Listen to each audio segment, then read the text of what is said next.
So మనం ఇక్కడ Euclid division లెమ్మాకు సంబంధించి ఒక ప్రాబ్లం చూద్దాం.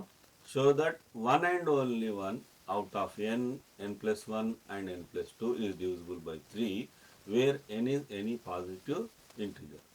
సో మనం ఇలా ప్రూవ్ చేయడానికి మనం 3తో డివైడ్ చేస్తున్నాం కాబట్టి 3తో డివైడ్ చేసినప్పుడు రిమైండర్స్ ఏమొస్తాయి? 0, 1, 2 వస్తాయి. Given integers are n plus 1 and n plus 2 for any positive integer n. Here is the form of 3m plus 1 and 3m plus 2. అంటే ఇక్కడ రిమైండర్ 0 ఉన్నప్పుడు 3m అయింది, 1 ఉన్నప్పుడు 3m plus 1 అయింది, 2 ఉన్నప్పుడు 3m plus 2 అయింది. ఓకే, సో కేస్ 1 ఇక్కడ 3 ఉన్నాయి కాబట్టి 3 కేసులు తీసుకుందాం. 3 cases where n is equal to 3m. 3m తీసుకున్నప్పుడు n plus 1 ఏమవుతుంది? రెండింటికి యాడ్ చేస్తే 3m plus 1, 2 యాడ్ చేస్తే n plus 2 is equal to 3m plus 2.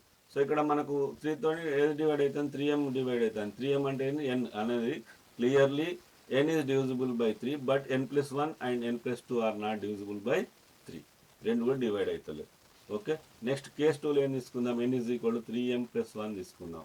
Next n plus 1 ఏమవుతుంది? రెండు యాడ్ చేస్తే అటు ఇటు n plus 1 is equal to 3m plus 1, ఈ ప్లస్ 1 యాడ్ చేసినాం, 3m plus 2 అవుతుంది. n plus 2 అంటే ఏమవుతుంది? 3m plus 1కు 2 యాడ్ చేస్తే 3m plus 3 అవుతుంది. 3 కామన్ ఇస్తే m plus 3 అవుతుంది.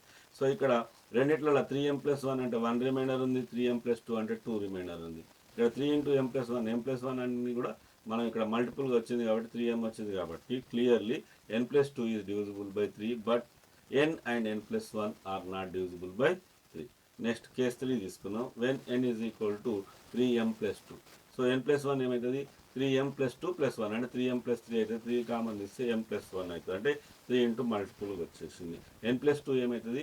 3m plus 2 plus 2 అంటే 3m plus 4 అంటే సో 3 మనం ఇక్కడ కామన్ ఇస్తే 3 ఇంటూ m plus 1 plus 1గా రాస్తాం అన్నట్టు. క్లియర్లీ ఇక్కడ 3m plus 2ల రిమైండర్ 2 ఉంది. ఇక్కడ నెక్స్ట్ 3 ఇక్కడ ప్లస్ 1 ఉంది n plus 2 దగ్గర. కాబట్టి clearly only n plus 1 is divisible by 3 but n and n plus 2 are not divisible by 3.